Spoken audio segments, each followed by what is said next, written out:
बिस्मिल्लाहिर्रहमानिर्रहीम। इय्याका नअबुदु व इय्याका नस्तईन।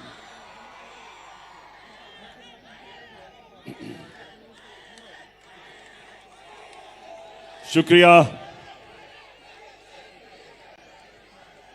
मैं सरगोदा यूनिवर्सिटी का शुक्रिया अदा करता हूं कि आज उन्होंने मुझे दावत दिया। तो मैं अब सबसे रिक्वेस्ट करूंगा कि खामोशी से आपने मेरी बात सुननी है, पसंद आई तो बाद में फिर नारे मारना। शुक्रिया शुक्रिया। अच्छा, अभी बस आया, सब पता चल गया, सुन ले आप मेरी बात। अच्छा देखें, मुझे पता चला कि जो गवर्नर पंजाब, सुन ले, आराम से सुनने, आज आपने मेरी बात, पता नहीं कब मौका मिलेगा फिर से आपसे बात करने का। मैं सबसे पहले गवर्नर पंजाब, जो चांसलर है सरगोदा यूनिवर्सिटी का, गवर्नर साहब जरा मैं आपसे मुखातिब हूं। आप सबके सामने, सरगोदा यूनिवर्सिटी के स्टूडेंट्स के सामने, मैं गवर्नर पंजाब से मुखातिब हूं। मैं सबसे पहला सवाल, गवर्नर साहब, कि ये आपको किसने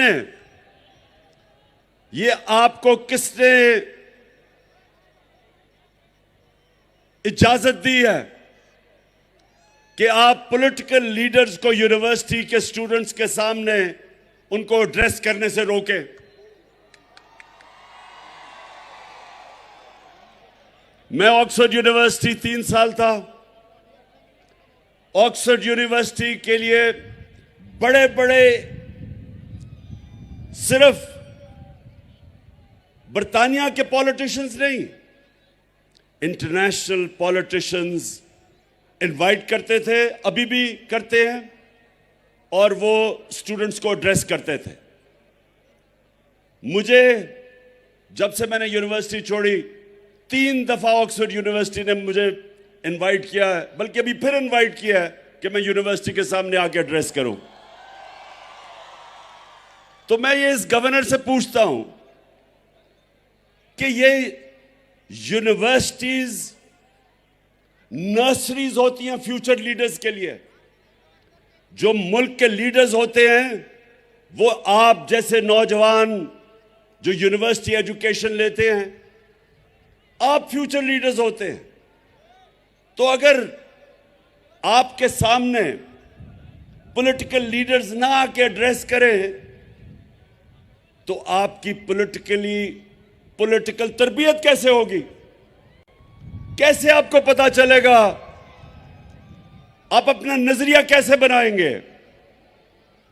कैसे आपको पता चलेगा कि लीडरशिप क्या होती है? क्योंकि आपने इंशाअल्लाह इस मुल्क के फ्यूचर लीडर से मेरे सामने बैठी हुई है। सो गवर्नर, खुदा के वास्ते इन चोरों की बातें ना सुनो जो ऊपर बैठे हुए हैं। इमरान खान को यह कौम 50 साल से जानती है,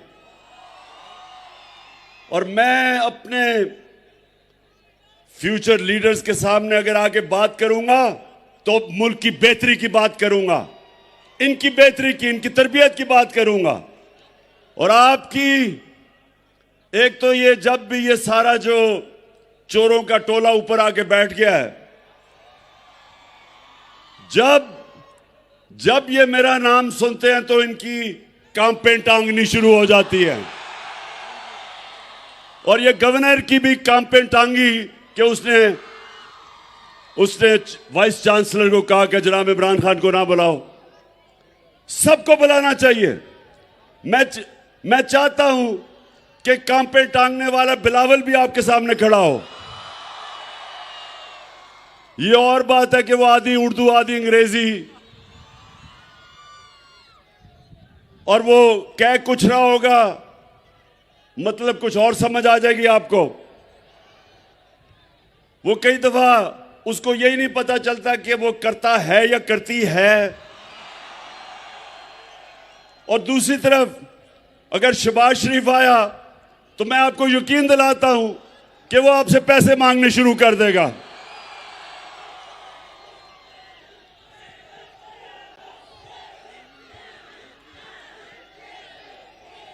हाँ, और आप डीजल साहब को भी इनवाइट कर सकते हैं। यहां सबको आना चाहिए। डीजल बस बस बस सुन लो ना, मैं ये कह रहा हूं कि यूनिवर्सिटीज के अंदर सारे पॉलिटिकल लीडर्स को आके मौका मिलना चाहिए, अपना मौकफ रखें, क्योंकि आपकी ट्रेनिंग हो रही है। और इसलिए क्यों यूनिवर्सिटीज में मुल्क की फ्यूचर लीडरशिप यहां से जन्म लेती है।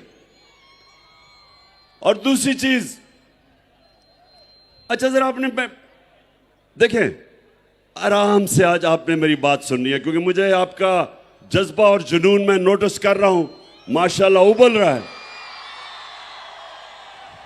अच्छा अब सुनना है, देखें सरगोदा यूनिवर्सिटी के स्टूडेंट्स, बहुत बड़ा फिलोसोफर एरिस्टोटल ने आज से 2500 साल पहले एक बात कही थी। गौर से जरा मेरी बात सुने, वो क्या कही थी। उसने कहा था कि अगर एक माशरे में नाइंसाफी हो, जुल्म हो, तो सारे माशरे के शहरी राय हक के लिए खड़े होंगे, इंसाफ के लिए खड़े होंगे। और जब एक इंसान हक के लिए खड़ा होता है तो वो पैगंबरों का काम करता है। सारे अल्लाह के जो पैगंबर थे सब राय हक और इंसाफ के लिए खड़े हुए थे। हमारे नबी सल्लल्लाहु अलैहि वसल्लम मक्का के जो कुफार थे, जो जुल्म करते थे, जिन्होंने आजादी राय, जो अपनी आजादी राय लेके निकले थे, हमारे नबी सल्लल्लाहु अलैहि वसल्लम उन्होंने रोक दिया था, तशद्दुद किया था लोगों पे। वो उसके लिए खड़े हुए थे। जो हजरत मूसा थे वो फिरौन के जुल्म के खिलाफ खड़े हुए थे। हजरत इब्राहिम नमरूद के खिलाफ खड़े हुए थे। हजरत ईसा रोमन इंपीरियलिज्म और जो यहूदी एलीट थी उसके खिलाफ खड़े हुए थे। सब इंसाफ के लिए खड़े हुए थे। तो दो किस्म के पॉलिटिशियन हैं। एक पॉलिटिशियन है जिसको दुनिया हकारत से देखती है, अवाम का नाम लेके इक्तदार में आता है और उसी अवाम को लूटना शुरू कर देता है, झूठ बोलता है अवाम से। इनको लोग हकारत से देखते हैं। और दूसरा पॉलिटिशियन कायदे आजम मोहम्मद अली जिन्ना। कायदे आजम एक बड़ी ख्वाब इंसाफ के लिए, मुसलमानों के हकूक के लिए निकले थे कि हिंदुस्तान में हमें हकूक नहीं मिलेंगे, इसलिए वो निकले थे। 40 साल स्ट्रगल थी। इसलिए आज हम सब कायदे आजम की इज्जत करते हैं कि उन्होंने अपने लिए सियासत नहीं की थी, हमारे लिए की थी। नेल्सन मंडेला, साउथ अफ्रीका में कोई सोच भी नहीं सकता था कि कभी भी खून के बगैर जो अफ्रीकन थे उनको आजादी मिलेगी, क्योंकि गोरों ने उनको पर कब्जा किया हुआ था। अपार्थाइड रिजीम थी, गोरे ऊपर बैठे थे, नीचे गुलाम थे। तो नेल्सन मंडेला 27 साल उसने स्ट्रगल की, 27 साल जेल में गुजारे, लेकिन अपने मौकफ से पीछे नहीं हटा। और जब तक साउथ अफ्रीका रहेगा, चाहे वो गोरा हो या काला हो, सब नेल्सन मंडेला की इज्जत करेंगे, क्योंकि उसने अपनी जात के लिए पॉलिटिक्स नहीं की। और हमारे नबी सल्लल्लाहु अलैहि वसल्लम, हम क्यों उनसे इतना प्यार करते हैं, हम क्यों इश्क करते हैं उनसे? क्योंकि उन्होंने हमें हकूक दिलवाए, उन्होंने हमें इंसान बनाया, उन्होंने मदीना में अदल और इंसाफ का निजाम लेके आए, इंसानों को आजाद कर दिया, उन्होंने मेरिट लेके आए, उन्होंने तालीम का बताया कि जब तुम इल्म हासिल करते हो तो ये इबादत में शामिल हो जाता है। उन्होंने वो लोग जिनकी कोई हैसियत नहीं थी, दुनिया की इमामत की उन्होंने। वो अरब जिनकी हैसियत नहीं थी, दो सुपर पावर्स थे मशरिक और मगरिब में। ये दुनिया की तारीख का सबसे बड़ा इनकलाब था कि उन्होंने उनको उठा के लीडर्स बना दिया। हर सहाबी लीडर बन गया। तो मेरे जो आज जो नौजवान में आप सब मेरे सामने हैं, ये समझें कि हमारा मुल्क अब दो तरफ है, फैसला कुन मोड़ के ऊपर खड़ा है। अगर इस वक्त जो मैं अपनी सारी कौम को कहता हूं कि आप आज हक और सच और इंसाफ के लिए नहीं खड़े होंगे, तो याद रखें, जब आप जुल्म का मुकाबला नहीं करते और जुल्म के बुत के सामने झुक जाते हैं, वो माशरा तबाह हो जाता है। हजरत अली का कौल है कि कुफर का निजाम चल जाएगा, लेकिन जुल्म और ना इंसाफी का निजाम नहीं चल सकता।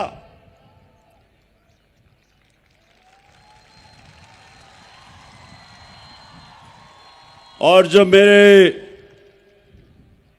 दुनिया के सबसे अजीम लीडर, हम सबके दिलों का जो राज करते हैं, नबी सल्लल्लाहु अलैहि वसल्लम, 1500 साल पहले उन्होंने जो कहा था, मैं सब चाहता हूं ये बार बार मेरी बात याद रखना कि जो उन्होंने कहा था, उनकी जो हदीस है कि तुम्हारे से पहले बड़ी कौमें तबाह हुई, जिधर कमजोर छोटा चोर चोरी करे तो जेल में, और बड़ा डाकू जब चोरी करे तो उसका वो ना पकड़ सके जो मुल्क, उसको एनआरओ दे दे, वो तबाह हो जाता है। ये याद रखें कि आप आज अपने सामने मुल्क को तबाही की तरफ जाते देख रहे हैं, क्योंकि मेरे नबी ने कह दिया था कि जब आज जेलों में जाके देखें, सब गरीब लोग नजर आएंगे आपको।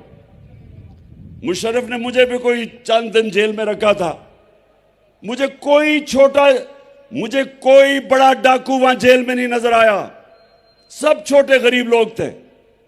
और जब मैं असेंबली में गया तो बड़े बड़े नामवर डाकू मुझे पाकिस्तान की असेंबली में नजर आए। तो ये देखें,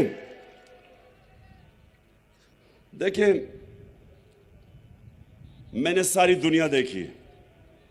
शायद ही किसी को अल्लाह ने इतना मौका दिया हो कि उसने मगरिब में भी टाइम गुजारा, उनका सिस्टम देखा। क्रिकेट की वजह से सारी दुनिया के तकरीबन मुल्क देखे, सब दुनिया देखी मैंने। मैं आज आप सबको देखें, मेरे सरगोदा यूनिवर्सिटी के नौजवानों, गौर से मेरी बात सुने।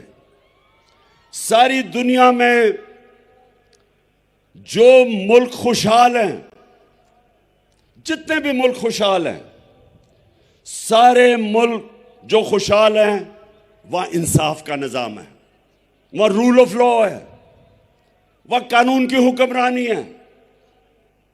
और जितने मुल्क गरीब हैं, वसाइल के बावजूद, नाइजीरिया तेल के जखीरे पे बैठा, सबसे ज्यादा तेल अफ्रीका के अंदर नाइजीरिया में है। साउथ अफ्रीका में वेनेजुएला, सबसे ज्यादा साउथ अमेरिका में जो तेल है वो वेनेजुएला में है। वेनेजुएला से बेचारे लोग नौकरियां ढूंढने के लिए मर मर के दूसरे मुल्कों में जाते हैं, गुर्बत है। नाइजीरिया गुर्बत की इंतहा है। क्या वजह है? स्विट्जरलैंड कोई वसाइल ही नहीं है स्विट्जरलैंड में। हमारे जो नॉर्दर्न एरियाज में, हमारे जो गिलगित बल्तिस्तान के पहाड़ हैं, आप यकीन करें कि कोई मुकाबला ही नहीं है। जो हमारी खूबसूरती है, जो स्विट्जरलैंड में है, उसका कोई मुकाबला ही नहीं है। अल्लाह ने जो हमें यहां खूबसूरती दी है। लेकिन स्विट्जरलैंड दुनिया का अमीर तरीन और खुशहाल मुल्क है, कोई वसाइल नहीं है। और नाइजीरिया और वेनेजुएला तेल के बावजूद गुर्बत है। फर्क क्या है? रूल ऑफ लॉ, इंसाफ, कानून की हुक्मरानी।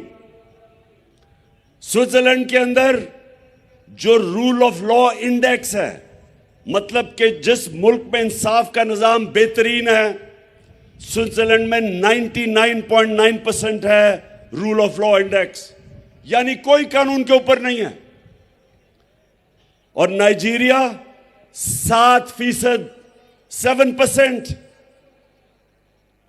तो इसलिए जब मेरे नबी सल्लल्लाहु अलैहि वसल्लम ने कहा था कि तुम्हारे से पहले बड़ी कौमें तबाह हुई, जिधर कानून नहीं, जिधर इंसाफ नहीं, जिधर कानून की हुक्मरानी नहीं, जिधर ताकतवारा या आईनारो ले ले और कमजोर बेचारा जेलों में जाए, तब उन्होंने कहा था कि वो तबाह हो जाएगा। दुनिया में चले जाएं, तबाह हो रहे हैं मुल्क जिधर इंसाफ नहीं है। हमारे सामने मेरी जिंदगी में सिंगापुर आजाद हुआ, छोटा सा सिंगापुर, पानी भी उनका अपना नहीं था, मलेशिया से पानी आता था। वो सिंगापुर जिसको कोई सोच भी नहीं सकता था, सिर्फ एक बंदरगाह थी। ये सरगोदा यूनिवर्सिटी गौर से सुनो, क्योंकि हमारे सामने हुआ ये। उस सिंगापुर में एक ईमानदार लीडर आया जिसका नाम था ली क्वान यू। पाकिस्तान और सिंगापुर का जो पर कैपिटा इनकम था वो एक ही था। हमारा तो $150 पर कैपिटा था या $200 एक ही था। उस सिंगापुर के अंदर एक लीडर ने कानून कायम किया। जब आप कानून की बालादस्ती करते हैं तो करप्शन खत्म हो जाती है। करप्शन तो ताकतवर की करप्शन तबाह करती है मुल्क को। तो जब उसने कानून कायम किया, ताकतवर को कानून के नीचे ले आया, करप्शन खत्म की। सिंगापुर आज हमारे साथ शुरू हुआ था 60 साल पहले, 50-55 साल पहले। हमारा आज 2000 होगा डॉलर पर कैपिटा, मुझे याद नहीं है। सिंगापुर का $60,000 पर कैपिटा है।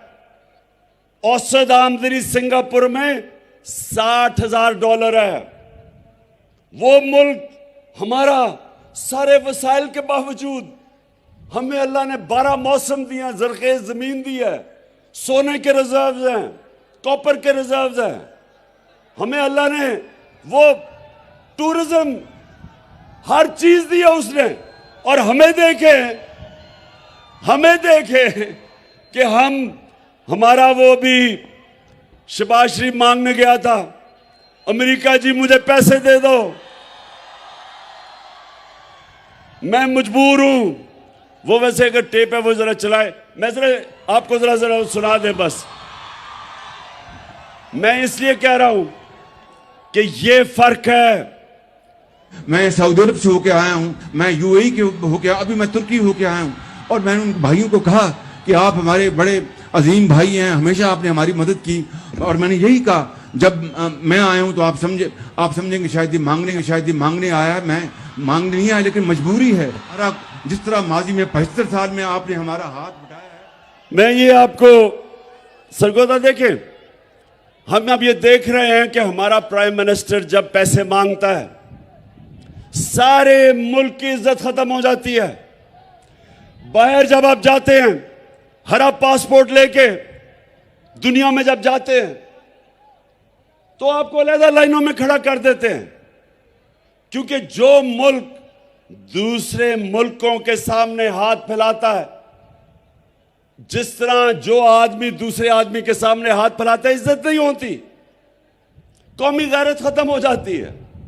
तो मैं जो आज आपको खास तौर पे, मैं सरगोदा यूनिवर्सिटी खास तौर पे जो मैं आपके पास आया ये बताने के लिए कि देखें, अगर हम ये समझते हैं कि ये मुल्क चल जाएगा, कि जेल भरे हो बेचारे गरीब लोगों से जो मजबूरी में चोरी करें, बेरोजगारी में, आजकल जो बिजली के बिल हैं वो कौन दे सकता है, तो मुश्किल में जो चोरी करे वो जेल में, और जो बड़े बड़े डाकू अरबों रुपए की चोरी जिन्होंने की हो वो दंदनाते फिरे हैं, प्राइम मिनिस्टर बन जाएं।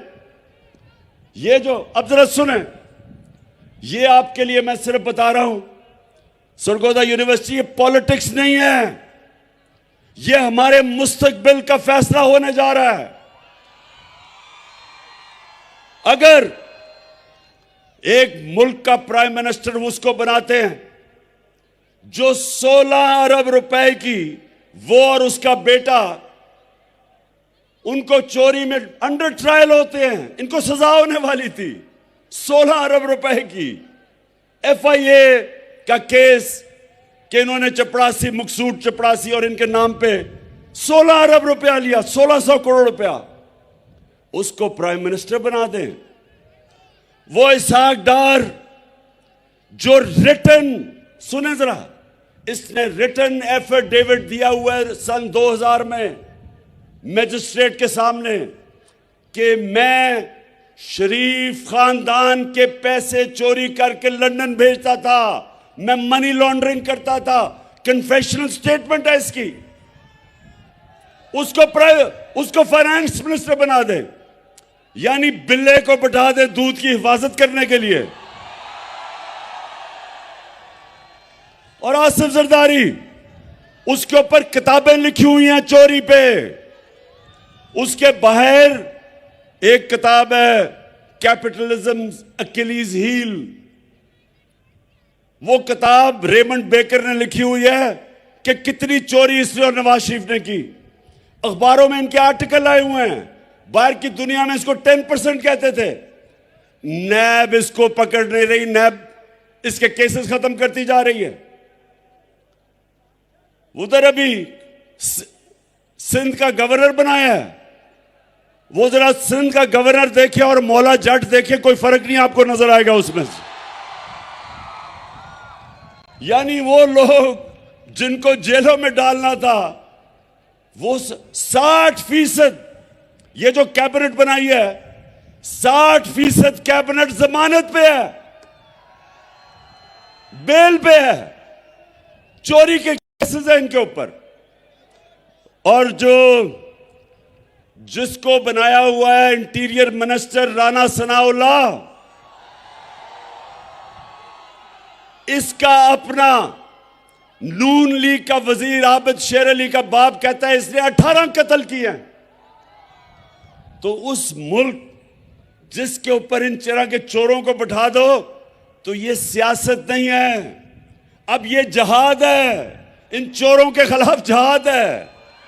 और ये नौजवानों ये याद रखें कि एरिस्टोटल ने तो कहा था 2500 साल पहले, लेकिन अल्लाह ने कुरान में हमें हुक्म दिया है, अल्लाह ने हमें हुक्म दिया है अमर बिल मारूफ व नही अनिल मुनकर, कि अच्छाई के साथ खड़े हो और बुराई के खिलाफ खड़े हो। हुक्म है अल्लाह का कि जब आप देखते हैं कि माशरे में बुराई है, तो आप सबके ऊपर फर्ज है कि आप बुराई के खिलाफ खड़े हो और अच्छाई के साथ खड़े हो। अल्लाह ने आपको इजाजत नहीं दी न्यूट्रल होने की, या जब आप देखते हैं, ये सुन लें मेरी बात, कौम में माशी तबाही कभी पहले नहीं आती, पहले एक कौम इखलाकी तौर पे मरती है, फिर माशी तौर पे मरती है। मौलाना रूमी से किसी ने पूछा कि मौलाना साहब एक कौम कैसे मरती है?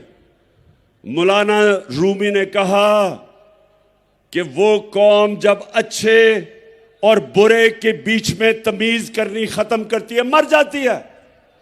इखलाकी तौर पे जब कौम मरती है तब कौम खत्म होती है।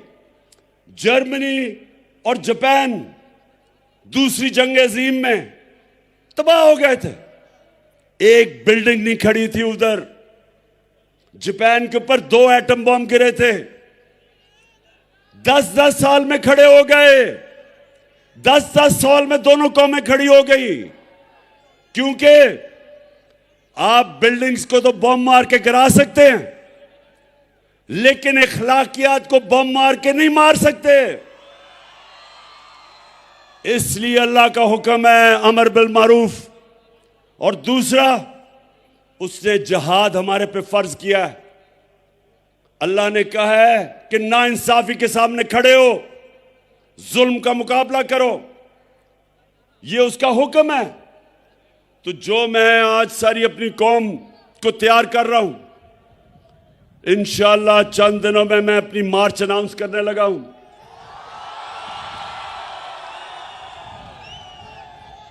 और ये सियासत नहीं है, ये मेरे मुल्क के लिए हकीकी आजादी की जहाद है।